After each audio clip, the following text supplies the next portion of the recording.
The scream that tore through the cottonwoods along Sweetwater Creek was not the scream of a woman being killed. It was the scream of a woman fighting to live, and Reuben Maddox heard it from a half-mile off while riding fence line, and he turned his horse toward it before he had even decided to. The year was 1876, and the Wyoming Territory had not yet learned to call itself anything softer than what it was. A hard, open country of sagebrush and granite peaks, where the Union Pacific had only just begun stitching its rails through the grass, and where a man's law was mostly the law he carried on his hip. Reuben's ranch sat 12 miles outside the town of Larkspur Hollow, a scattering of clapboard buildings that had grown up around a stage stop, and a mercantile because the creek ran sweet there, and the grass grew tall. He found her in a stand of willows near the water, her dress torn at the shoulder, her feet bare and bleeding, her dark hair matted with dust and blood that was not entirely her own. She held a broken branch in front of her like a rifle, though it would have done nothing against a real threat, and when she saw him she did not lower it. "Stay back," she said, and her voice did not shake the way he expected it to. It was low and even, though her whole body trembled like a fence wire in wind. "I have killed one man already today. I will not hesitate on a second." Reuben raised both his hands slowly, keeping his horse still beneath him. "I have no argument with you, ma'am. My name is Reuben Maddox. I run cattle on the land just west of here. I heard you cry out and I came to see who needed help." "I do not need help." Her chin lifted, though her knees were buckling even as she said it. "I have managed just fine on my own." She fell before she finished the sentence, and Reuben was off his horse and catching her before her head struck the rocks along the creek bank.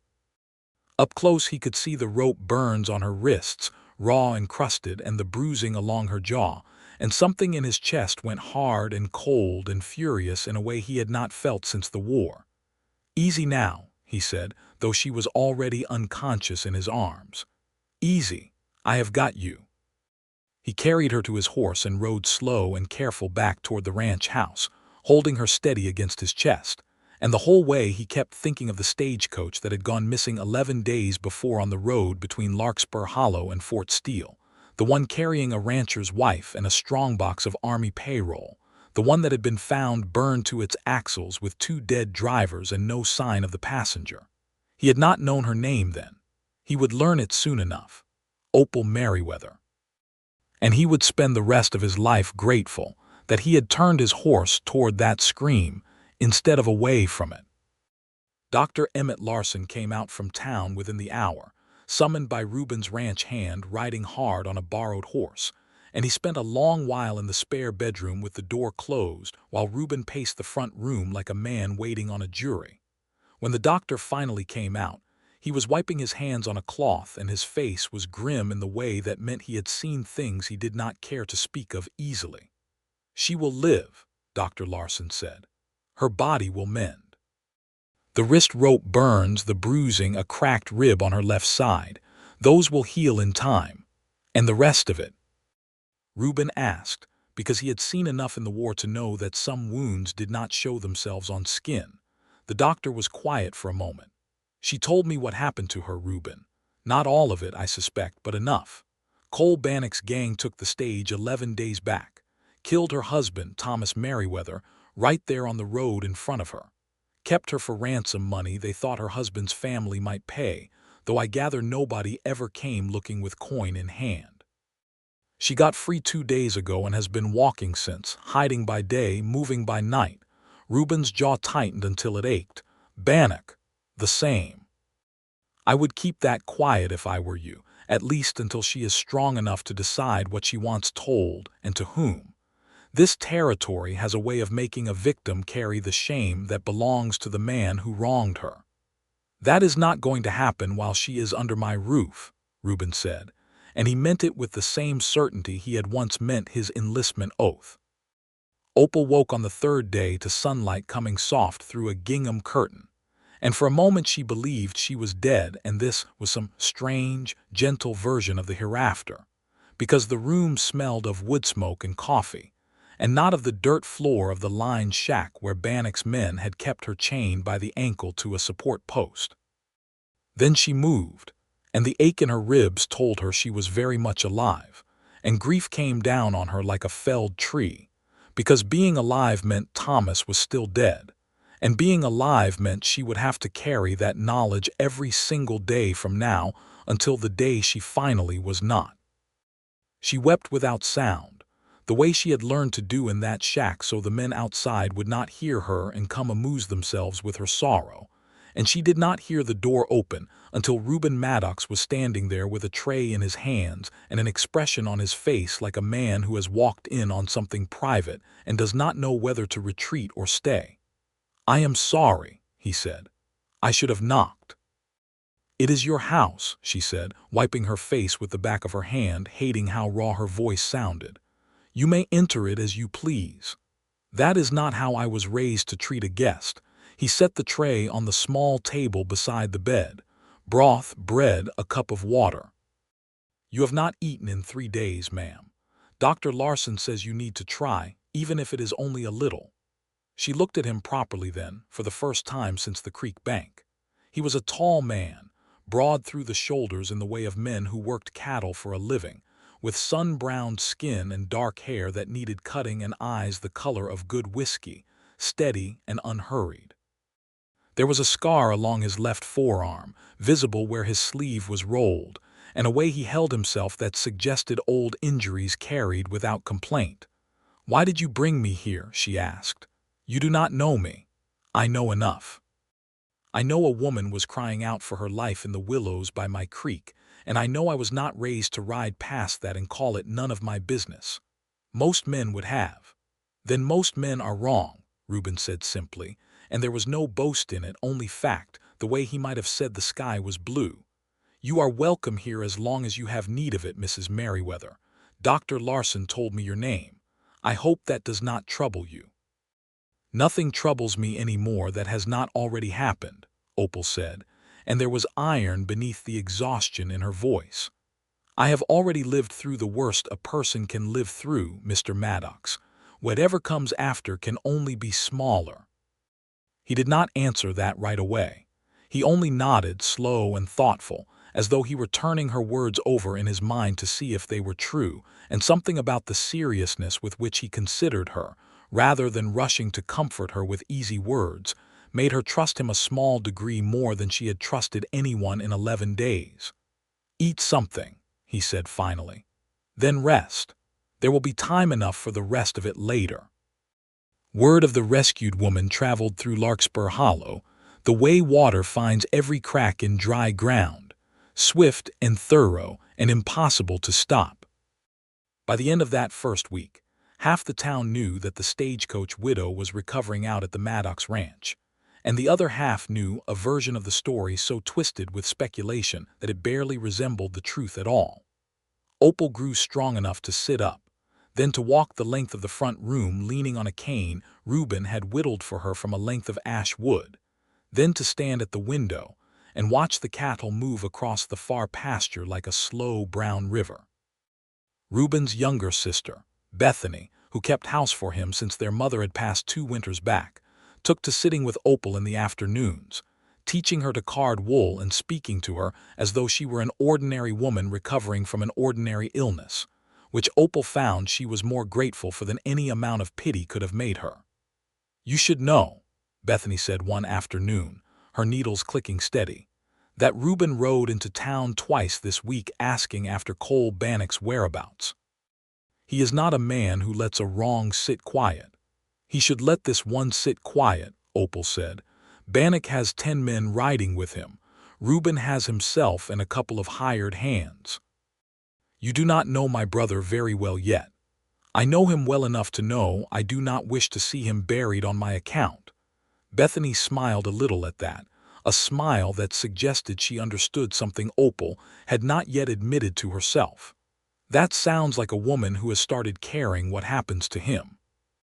Opal did not answer, because there was truth in it she was not ready to look at directly, the way a person does not look directly into the sun even when they long to feel its warmth on their face.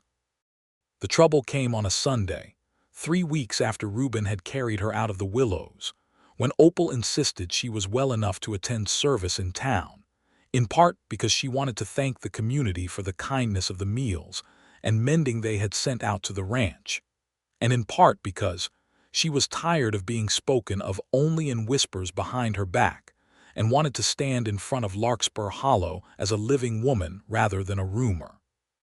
Reuben drove her in the wagon, Bethany beside her on the bench seat, and Opal wore a borrowed dress of pale blue calico that Bethany had altered to fit her thinner frame, and she held her chin level the whole ride into town, though her stomach turned over with every mile.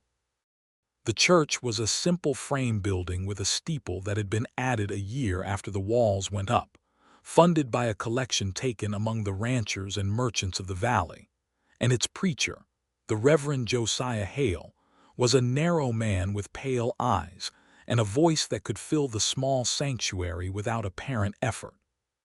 He had come out from Ohio 5 years before with a wife who had since died of the fever, and he preached a hard doctrine of sin and consequence that some of the older women in town found bracing and some of the younger folks found exhausting.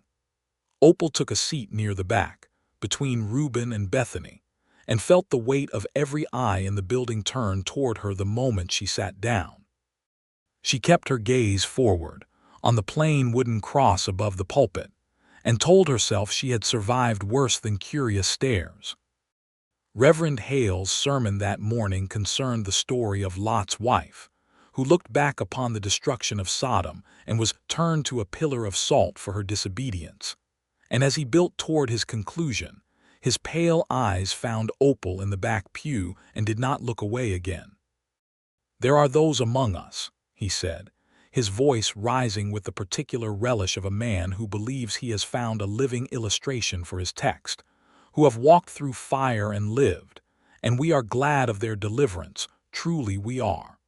But Scripture teaches us that deliverance from danger is not the same as deliverance from sin. A woman who spends many days and nights in the company of wicked men, however unwilling her captivity, must ask herself before God what compromises she made to preserve her own life, and whether those compromises have left a stain upon her that mere survival cannot wash clean." A ripple went through the congregation, a shifting of shoulders and a lowering of eyes, the sound of people who know something terrible has been said aloud, but are unsure whether they are permitted to object. Opal felt heat climb up her throat and into her face, not the heat of shame but the heat of a fury so complete it left her strangely calm, the way the center of a storm is calm while the whole world spins around it. She stood. "Opal," Reuben murmured beside her, half rising as though to pull her back down, but she was already moving past him into the aisle, and something in her expression made him settle back and simply watch, his jaw tight, his hands curling into fists against his thighs. "Reverend Hale," Opal said, and her voice carried through that small sanctuary with a clarity that surprised even her. "I would like to ask you a question, if you will permit it, in front of all these good people who have come to hear the word of God this morning." The preacher's pale eyes narrowed slightly, but he was too proud, or perhaps too certain of himself, to deny her. "You may speak, Mrs. Merriweather." "Were you there," Opal asked, "in that line shack in the Badlands, when Cole Bannock's men chained me to a post by my ankle and told me they would send my husband's ring back to his mother a finger at a time if I made trouble? Were you there when they buried my husband, Thomas, in a shallow grave beside the burned stagecoach because they did not care to waste the time digging deeper? Were you there on the second night, or the fifth, or the ninth, when I lay awake counting the ways a person might die and wondering which one I would choose if given the choice?" The church had gone utterly silent. Even the children had stopped fidgeting. "I was not present for those trials," Reverend Hale said, though his voice had lost some of its earlier certainty. "But Scripture teaches us that suffering is often a testing of the soul, and that we must examine ourselves for weakness even in our darkest hours." "Then examine this," Opal said, stepping further into the aisle so that the whole room could see her clearly, so that no one could mistake her words for the mutterings of a broken woman. I bit through the wrist of the man who tried to force himself upon me on the 7th night, and I ran while he screamed, and I walked 11 miles through country that would have killed a lesser will, on feet that bled through 2 pairs of borrowed boots, because I decided I would rather die trying to live than lie down, and let those men decide when my life ended. I have not asked you or anyone else in this town to carry a single ounce of what I carried in that shack. I have only asked to be left in peace to heal from it, but I will not sit in this church, or any church, and listen to a man who has never faced a moment of true danger in his comfortable life lecture me about the stains upon my soul. She drew a breath, and when she spoke again, her voice had dropped, not in volume but in weight, so that every word landed like a stone into still water. I won't apologize for surviving what you never faced. No one in that church moved for a long moment. Then old Mrs. Prentice, who ran the mercantile with her husband and who had lost 2 sons to a fever epidemic some years back, stood up in her pew near the front, her hands shaking slightly with age but her voice steady. "She is right," Mrs. Prentice said. "Shame on you, Reverend, for speaking so to a woman who has suffered more in 3 weeks than most of us will suffer in a lifetime." Others began to murmur agreement, and Reverend Hale's face went a deep, mottled red, and he seemed for a moment to search for words that would not come, and finally he said only, "This is not the place for such displays," which satisfied no one and convinced no one, and Opal turned and walked back down the aisle with her head high, and Reuben rose to meet her, and together they walked out of that church into the bright Wyoming morning while the congregation sat in a stunned and shamed silence behind them. Outside in the churchyard, with the mountains blue and distant against the sky and the smell of horses and dust in the air, Opal finally let her composure crack, just slightly, her hands trembling as the adrenaline of the moment began to drain away. "I should not have done that," she said. "I have made myself the subject of every conversation in this valley for the next month." "You have made yourself the subject of a great deal of admiration," Reuben said quietly, "from everyone in that room whose opinion is worth having. Mrs. Prentice will tell the whole town how you stood up to that fool preacher, and half of them will thank you for saying what they were too polite to say themselves." "You do not have to comfort me, Mr. Maddox." "I am not comforting you," he said, and there was something in his voice, low and rough, that made her look up at him properly. "I am telling you the truth because you have earned nothing less than the truth from everyone who claims to care for your well-being. What you did in that shack, what you did just now in that church, that is not weakness, Opal. I have fought in a war and buried friends in ground I did not have time to mark properly, and I have never seen courage plainer than what I just watched from you." It was the first time he had called her simply Opal, without the formality of her married name, and something in her chest shifted at the sound of it, small and unexpected, like a door easing open on a room she had thought permanently shut. "Thank you, Reuben," she said, and used his given name in return, and the two of them stood there a moment longer in the churchyard, saying nothing further, while Bethany waited discreetly by the wagon with a knowing look on her young face that neither of them noticed. The weeks that followed brought a slow, steady change in the shape of Opal's days. She had originally intended to leave the Maddox ranch once she was strong enough to travel, to make her way to her sister's homestead in Nebraska Territory, but the letters she sent were slow to receive answers, and in the meantime, she found herself settling into the rhythms of ranch life with an ease that surprised her. She began to help Bethany in the kitchen and the garden, then progressed to helping with the chickens, and eventually, over Reuben's mild protests, she took to riding out with him some mornings to check on the herd, discovering in herself a competence with horses that dated back to a childhood spent on her father's small farm in Missouri before her family had come west. "You sit a horse like you were born to it," Reuben told her one crisp autumn morning, watching her guide a gray mare through a stand of aspen with an easy hand. "My father raised horses before the war took most of them for the cavalry," Opal said. "I used to ride bareback through our east pasture until my mother despaired of ever making a lady of me." "I would say your mother's despair was misplaced. There is more to being a lady than a straight seat and a quiet mouth. Is that so, Mr. Maddox?"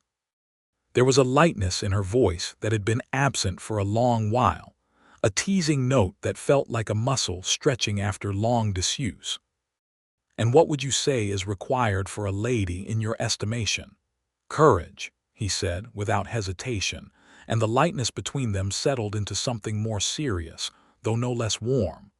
"Kindness, even when the world has given a person every reason to be hard. A willingness to speak the truth even when it costs something to speak it. I have watched you do all three since the day I found you by the creek." Opal did not answer right away, because her throat had gone tight in a way that had nothing to do with grief.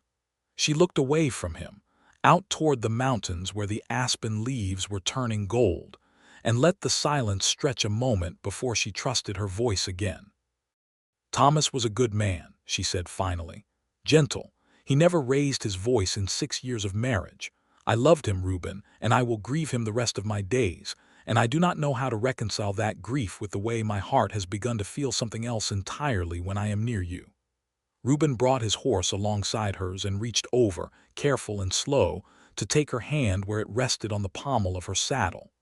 "I would never ask you to set aside your grief," he said. "A love like the one you had for Thomas does not simply disappear because time has passed, and I would think less of you if it did. But grief and love are not enemies, Opal. A heart can hold both. Mine has held plenty of grief itself, and it has found room enough these past weeks to hold something for you as well." She turned her hand in his so that their fingers laced together, and for a long moment neither of them spoke, and the only sound was the wind moving through the aspen and the distant call of a hawk circling above the ridge. And Opal understood with a certainty that startled her that she was not simply healing in this place. She was falling in love, slowly and carefully, with the man who had carried her out of the willows and never once asked her to be anything other than exactly what she was. That evening at supper, Bethany announced, with the transparent excitement of a young woman who has been waiting for permission to speak her mind, that the Larkspur Hollow Autumn Social was to be held the following Saturday at the town hall, and that she fully expected both her brother and Opal to attend. "I do not know that I am ready for that kind of gathering," Opal said, pushing a bit of potato around her plate. "The whole town will be watching to see how I comport myself after what happened at church." "Then let them watch," Bethany said. "Let them see that you are not hiding, that you are not ashamed, that you have every right to dance and laugh same as anybody else in this valley." "She is right," Reuben said, and there was a quiet insistence in his voice. "You have spent enough of your life these past weeks answering to what other people think you ought to feel. Come to the social because you want to, Opal, not because anyone expects it of you. And if you want to leave the moment it stops being enjoyable, I will drive you home myself, and anyone who has something to say about it can say it to me directly." Opal looked at him across the table, at the steady warmth in his brown eyes, and felt something in her chest loosen further still. "Then I suppose I shall need a dress that is not borrowed from your sister." Bethany laughed, delighted. "I know just the fabric. Mrs. Prentice has a bolt of green calico that will suit your coloring perfectly, and we have 4 days to make it up." The Larkspur Hollow Town Hall on the night of the autumn social was strung with lanterns and smelled of cider and roasting corn, and a trio of local musicians, a fiddle, a guitar, and a mouth harp, played reels and waltzes with more enthusiasm than precision, and the whole town, it seemed, had turned out for an evening of dancing and gossip and courting. Opal arrived on Reuben's arm in the green calico dress Bethany had helped her sew, her dark hair pinned up with a spray of late wildflowers, and though she felt the weight of curious glances the moment she stepped through the door, she found, to her own surprise, that she did not shrink from them. Mrs. Prentice found her within minutes, taking both her hands warmly. "You look lovely tonight, my dear, and I want you to know that half the ladies in this town have said the very same thing to me this week, that they were ashamed they did not stand up alongside you against that fool preacher. Reverend Hale has been quieter than a mouse in church these past 3 Sundays. I believe you humbled him considerably. I did not mean to humble anyone, Opal said. I only meant to speak the truth. Sometimes the truth does the humbling all on its own, Mrs. Prentice said, patting her hand before moving off to greet other arrivals. The evening passed in a warm blur of music and conversation, and Reuben claimed her for a waltz just as the fiddle player struck up a slow, sweet tune, and Opal found herself in his arms in the middle of the town hall floor, surrounded by lantern light and the low hum of 100 conversations. And she thought that she had not felt this light, this unafraid, in longer than she could properly remember. "You dance well for a rancher," she said, teasing, as he guided her through a turn. "My mother insisted on it, said no son of hers would embarrass her at a social by standing against the wall like a fence post." He smiled down at her, and the lantern light caught the warmth in his eyes. "I confess I have not had much occasion to use the skill these past years." "Why is that?" "Because I had not met anyone I much wanted to dance with," he said simply, and the honesty in it, plain and unadorned, made her breath catch. They danced 3 more times that evening, and between dances they talked about her childhood in Missouri and his in this very valley, about the cattle he hoped to expand his herd with come spring, about the letters she had finally received from her sister in Nebraska Territory inviting her to come stay whenever she was ready. "Will you go?"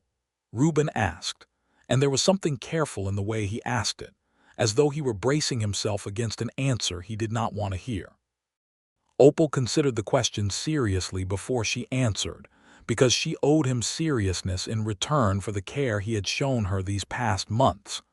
"I do not think so," she said finally. "Not unless there is nothing left for me here."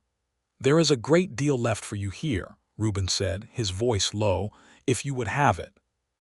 They did not say more that night, not with words, but when he drove her and Bethany back to the ranch beneath a sky thick with stars, and helped her down from the wagon at the porch steps, his hands lingered at her waist a moment longer than strict necessity required, and Opal did not step back from him, and for one long, suspended moment she thought he might kiss her, and she found she wanted him too.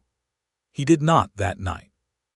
He was too careful a man, too mindful of her grief and her healing, to rush toward something so significant. But he pressed his forehead briefly to hers, a gesture more intimate somehow than a kiss might have been, and said, "Good night, Opal Merriweather," in a voice rough with feeling, and went to see to the horses while she climbed the porch steps with her heart beating faster than any dance had managed to make it beat. The trouble that had been quietly building beneath the surface of that autumn finally broke loose on a gray morning in early November, when one of Reuben's hired hands, a young man named Silas Prout, came riding hard into the ranch yard with his horse blown and his face pale. "Mr. Maddox," he called out, swinging down before his horse had fully stopped, "there is trouble on the road from town. Riders, 6 or 7 of them, and one of the fellows at the Mercantile swears he recognized Cole Bannock among them, buying supplies bold as you please, asking questions about a woman who might have taken shelter in these parts." The blood drained from Opal's face where she stood on the porch shelling beans, and Reuben was across the yard to her side before Silas had finished speaking. "He knows I am alive," Opal said, her voice unsteady for the first time in weeks. "He will not let that stand. Men like Bannock cannot afford witnesses who might testify against them." "He will not get near you," Reuben said, his voice hard as flint. "Silas, ride to town and fetch the marshal. Tell him what you saw and tell him I am requesting he deputize whatever men he can find. Bethany, get inside and bar the doors and windows. Opal, come with me." He led her into the house and to the gun cabinet in the front room, where he kept 2 rifles and a shotgun that had belonged to his father, along with a Colt revolver he had carried since the war. "Do you know how to shoot?" he asked, already loading the rifle with quick, practiced movements. "My father taught me on the farm before the war changed everything," Opal said. "I have not held a firearm in years, but I remember the mechanics of it well enough." "Then you will hold one again today, and I trust you will remember quickly." He pressed the loaded rifle into her hands, his fingers closing briefly over hers on the stock. "I will not let anything happen to you, Opal. I swear that to you here and now." "You cannot promise such a thing, Reuben. Bannock has 10 men riding with him, or did, the last I knew. You and Silas, and whatever men the marshal can gather in an afternoon, may not be enough." "Then we will make ourselves enough," Reuben said, and the grim certainty in his face left no room for further argument. Marshal Otis Grange arrived within 2 hours. Along with 3 deputized townsmen, he had managed to gather on short notice. And by early afternoon, the Maddox Ranch had become something between a fortress and a waiting room, with men positioned at windows and along the fence line, and Opal standing at an upstairs window with the rifle Reuben had given her. Watching the road that led up from Larkspur Hollow with a steadiness she drew from some reserve she had not known she possessed until the shack in the Badlands had forced her to find it. They did not have long to wait. Cole Bannock, it turned out, was not a man inclined toward patience or subtlety, and he came riding up the ranch road in the gray light of late afternoon with 6 men behind him, their guns already drawn, their intent unmistakable. "Maddox!" Bannock called out, reining his horse to a stop at the edge of the yard, a lean, hard-faced man with a scar bisecting his left eyebrow and eyes that held no warmth whatsoever.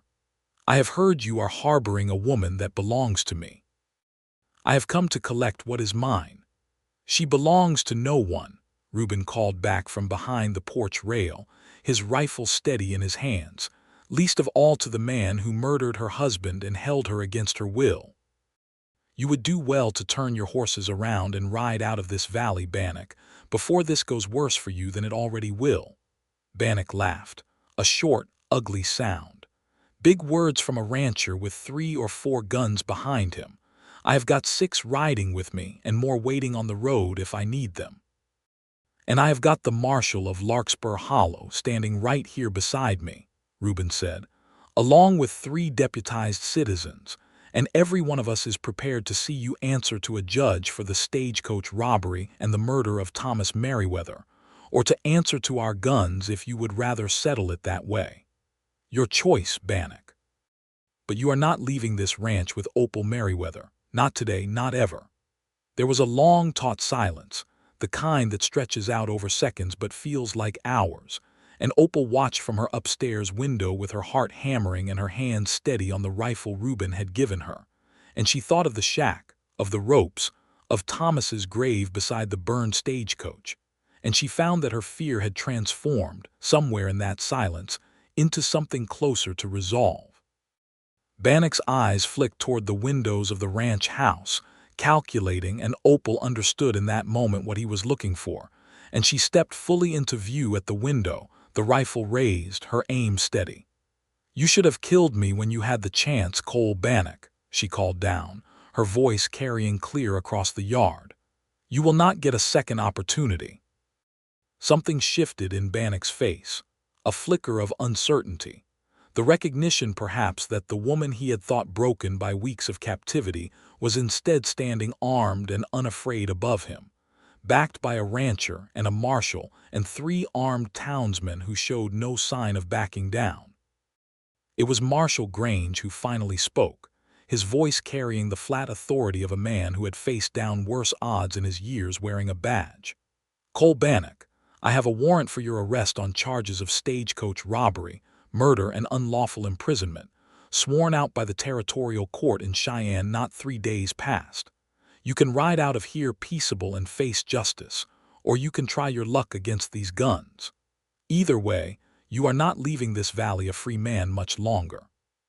For a moment it seemed the standoff might break into violence regardless, Bannock's men shifting in their saddles, hands tightening on their weapons, but then one of Bannock's own riders, a younger man who had perhaps signed on for easy money and not for murder, spoke up in a low, uncertain voice. "Cole, this ain't worth dying over. We've been running for weeks already. Half the territory is looking for us on account of that army payroll." Bannock's jaw worked with fury, but something in the calculation behind his eyes shifted, some cold assessment of odds that had turned against him, and after a long, bitter moment, he spat into the dirt and wheeled his horse around. "This is not finished, Maddox," he called back over his shoulder, but there was defeat in his voice now, thin and unconvincing. "You have not seen the last of me." He was wrong about that, as it turned out, though not in the way anyone standing in that ranch yard could have predicted. Marshal Grange, along with a company of territorial militia summoned from Fort Steele, tracked Bannock's gang to a hideout in the Badlands not 3 weeks later, and in the resulting confrontation, Bannock was killed attempting to resist arrest, and 4 of his remaining men were taken into custody to face trial for their crimes. The news reached Larkspur Hollow by telegraph, and reached the Maddox Ranch by way of Silas Prout riding out with the paper still creased from the telegraph office, and Opal read the account of Bannock's death standing in the kitchen with her hands trembling, not from fear this time, but from a relief so profound it left her briefly unable to speak. "It is finished," she said finally, looking up at Reuben, who had come to stand beside her, his hand resting warm and steady on her shoulder. "He cannot hurt anyone else. He cannot hurt me." "It is finished," Reuben agreed, and drew her into an embrace that she sank into fully, letting herself weep at last for Thomas, for the 11 days of terror, for the 11 weeks of healing that had followed, and for the strange, unexpected grace that had brought her to this kitchen, in this man's arms, feeling for the first time since the stagecoach burned that she might, someday soon, be entirely whole again. Winter settled over the valley in earnest by late November, bringing the first heavy snows down from the mountains, and life at the Maddox Ranch slowed into the quieter rhythms of the cold season, mending harness and tack by the fire in the evenings, tending the cattle huddled close in the sheltered draws, and long conversations that stretched late into the night as Opal and Reuben grew more comfortable in each other's company than either had been with anyone in years. It was on one such evening, with snow falling soft and steady outside the windows and the fire burning low in the front room, that Reuben finally asked the question he had been turning over in his mind since the day he carried her out of the willows. "Opal," he said, and something in his tone made her set down the mending in her lap and give him her full attention. "I have thought a great deal about what I want to say to you, and I find that I cannot manage anything more eloquent than the plain truth, so I hope you will forgive the lack of poetry in it." "I have never much cared for poetry when the plain truth would do," Opal said, and there was a gentle warmth in her voice that steadied him. "I love you," Reuben said. "I have loved you, I believe, since the second week you were here, watching you fight your way back to strength with more courage than I have seen in any soldier I served beside. I do not offer you this lightly, and I do not expect you to answer lightly either, not after everything you have carried this year. But I would be a poor man indeed if I let much more time pass without telling you plainly what is in my heart." Opal's eyes had filled with tears, though her expression held nothing of sorrow in it. "I love you as well, Reuben Maddox.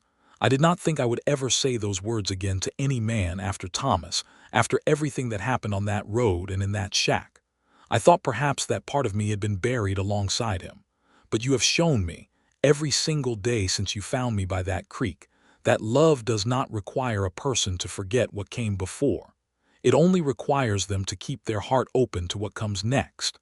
Then will you consent to be my wife?" Reuben asked, and though his voice was steady, his hands, when he reached for hers, were not entirely so. "I know it has not been a full year since Thomas died, and I know some in this valley may find fault with the timing, and I do not care one particle what they think.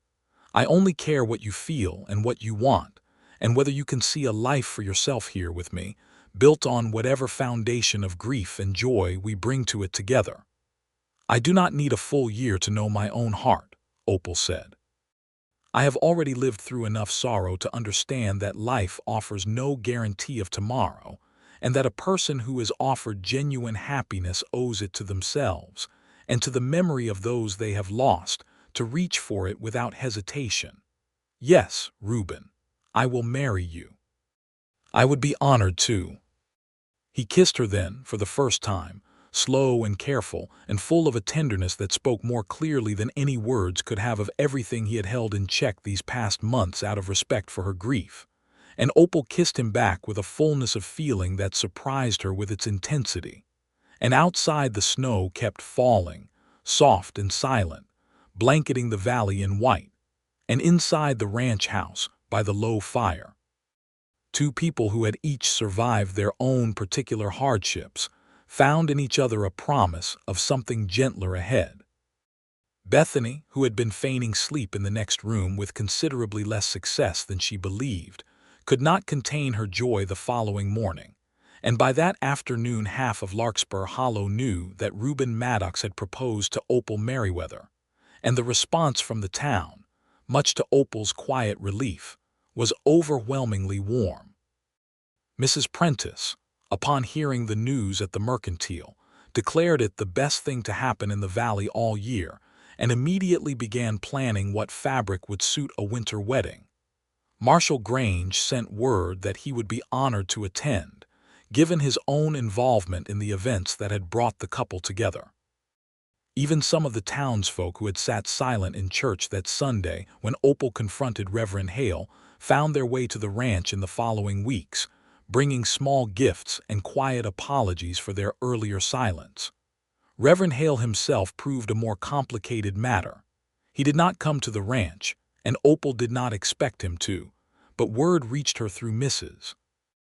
Prentice that his sermons in the weeks following the confrontation had grown notably gentler in their treatment of sin and suffering, and that he had been observed, on more than one occasion, sitting with the widow Calloway, whose husband had died of consumption the previous spring, offering comfort of a plainer and less judgmental sort than his pulpit manner usually allowed. "I do not know that the man has changed his heart entirely," Mrs. Prentice said one afternoon, delivering a bolt of ivory silk to the ranch for Opal's wedding dress. "But I believe you gave him something to think on that he had perhaps never considered before, that survival itself might be a form of grace rather than a mark of sin. Whether he comes to fully believe it or not, I cannot say, but he has been quieter and kinder since that Sunday, and I suppose that is worth something." Opal considered this news with less bitterness than she might have expected of herself a few months earlier. "I did not say what I said to change him," she said. "I said it because it was true and because I needed to say it for my own sake as much as anyone else's. If some good has come of it beyond that, I am glad, but I do not require his transformation to feel at peace with what happened that morning." "That," Mrs. Prentice said, patting her hand, "is precisely the kind of wisdom that comes from having faced real hardship, my dear. It is a shame it must be so hard one." The wedding took place on a bright, cold day in mid-December, in the same church where Opal had once stood in righteous fury against Reverend Hale's judgment, though this time the mood in the sanctuary was entirely different, warm with celebration, and lit by dozens of candles against the winter gray outside. Reverend Hale himself performed the ceremony, at Opal's own request, a decision that surprised Reuben and Bethany both, until Opal explained her reasoning. "I do not forgive him because he deserves it," she said, as she dressed in the ivory silk gown Bethany and Mrs. Prentice had spent weeks constructing, "but because I deserve to walk into my new life without carrying resentment on my shoulders alongside everything else I have already carried. Let him marry us. Let this church be the place where I found both my voice and my happiness, rather than only the place where I was made to feel ashamed." And so it was that Reverend Hale, considerably humbled from the man who had preached that autumn sermon, stood before the gathered congregation of Larkspur Hollow and spoke words over Opal Merriweather and Reuben Maddox that were, by every account of those present, unusually gentle and free of judgment, dwelling instead on the theme of grace freely given and mercies unlooked for, and when he pronounced them husband and wife, his voice carried a note of genuine warmth that had been entirely absent from his pulpit in recent months. Opal wore her dark hair loose beneath a simple crown of winter greenery that Bethany had gathered and woven that morning, and when Reuben lifted her veil to kiss her before the assembled town, there was not a dry eye among the women present, and even Marshal Grange, standing near the back in his best coat, was observed to clear his throat with suspicious frequency. The celebration that followed at the town hall lasted well into the evening, with music and dancing and more food than the valley had seen assembled in one place since the previous harvest festival.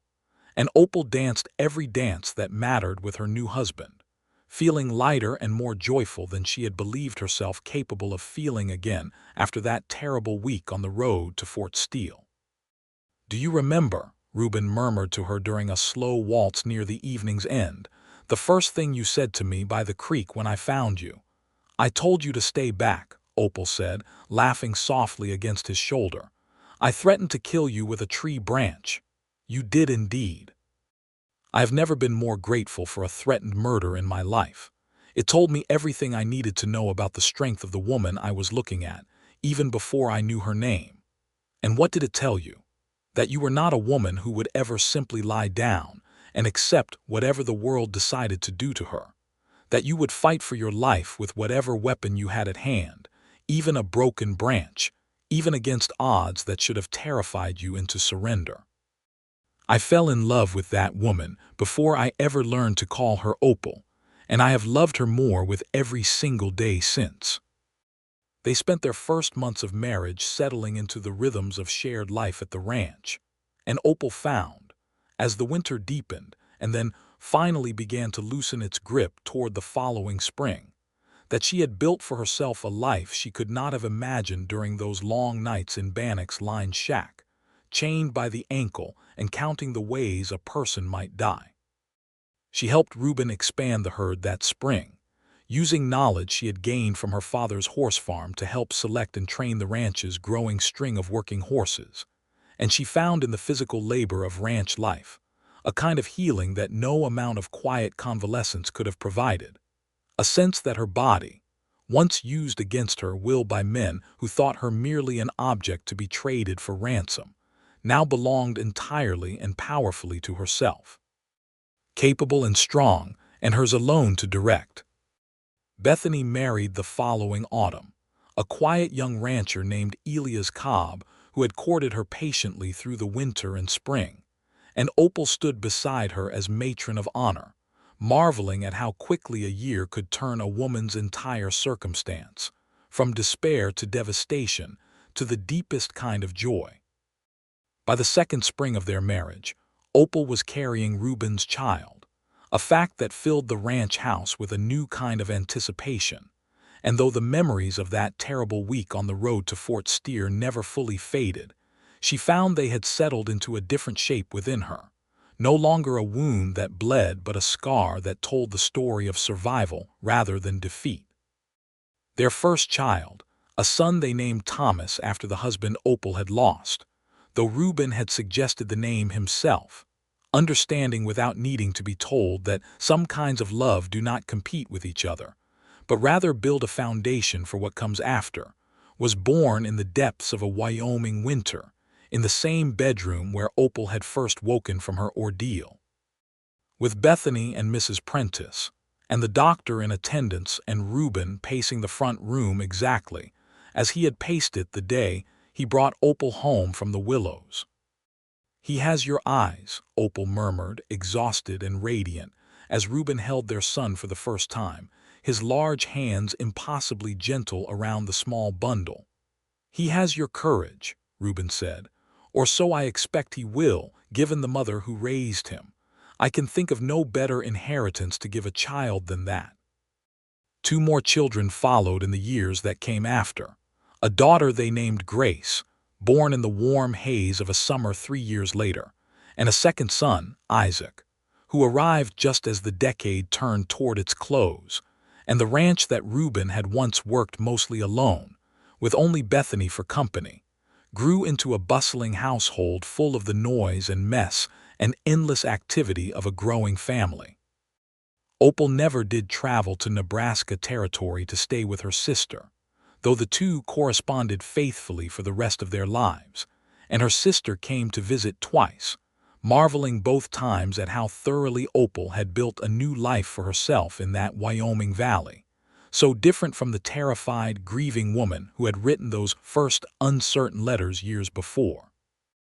Reverend Hale remained in Larkspur Hollow for another decade before retiring to live with a nephew in Denver, and though he and Opal never became close, their relationship settled into a kind of quiet mutual respect, and he officiated at the baptisms of all three of her children. His sermons in those later years notably gentler and more forgiving than they had been in his earlier days, a change that more than one longtime resident of the valley attributed, with a knowing smile, to a certain Sunday morning confrontation that had never quite been forgotten. Cole Bannock's remaining gang members were tried and convicted in Cheyenne the following spring, and Opal testified at their trial, her voice steady and clear as she recounted what had happened on that road, and in that lined shack, refusing to let their crimes go unpunished or unremembered. And when the verdicts came back guilty on all counts, she felt a final piece of the burden she had carried since that terrible day finally lift from her shoulders. On the 10th anniversary of the day Reuben had found her in the willows by Sweetwater Creek, the two of them rode out together to that same spot, now grown thick with new willow shoots and tall grass, their three children left in Bethany's capable care back at the ranch house, and they sat together on a blanket in the late afternoon sun, watching the creek run clear and steady exactly as it had that terrible, transformative day a decade before. "I have thought often," Opal said, leaning against Reuben's shoulder as the light turned gold across the water, "about what my life might have become if you had ridden the other direction that day, away from the scream instead of toward it." "I have thought about that too," Reuben admitted. "More than I care to say. I do not know that I could have lived with myself if I had turned away." "You did not turn away, and because you did not, I have had 10 years of a life I did not believe I would survive to see, filled with more joy than I ever imagined possible after everything that happened on that road. I have 3 children who know nothing of fear or captivity, only of love and safety, and a father who would ride toward any scream that needed answering. I have a husband who never once asked me to apologize for surviving, who understood from the very first moment that survival itself is not a shame to be carried but a strength to be honored." Reuben pressed a kiss to her temple, his arm tightening around her shoulders. "You built this life every bit as much as I did, Opal. More, perhaps, given everything you had to overcome to get here. I only opened a door. You were the one brave enough to walk through it, and strong enough to build something lasting on the other side." They sat together as the sun dropped lower toward the mountains, the creek running on beside them as it had run for centuries before their arrival, and would continue to run for centuries after they were gone, indifferent to human sorrow or joy, but somehow, on that particular afternoon, seeming to carry both within its steady current, a reminder of everything that had been lost and everything that had since been found. Back at the ranch house that evening, their children came running out to meet them as the wagon pulled into the yard, young Thomas leading the way with all the confident energy of an 8-year-old boy who had never known a moment's genuine danger in his short life, Grace close behind him, with her mother's dark hair and her father's steady brown eyes, and little Isaac toddling determinedly after his older siblings on legs that had only recently mastered the art of walking.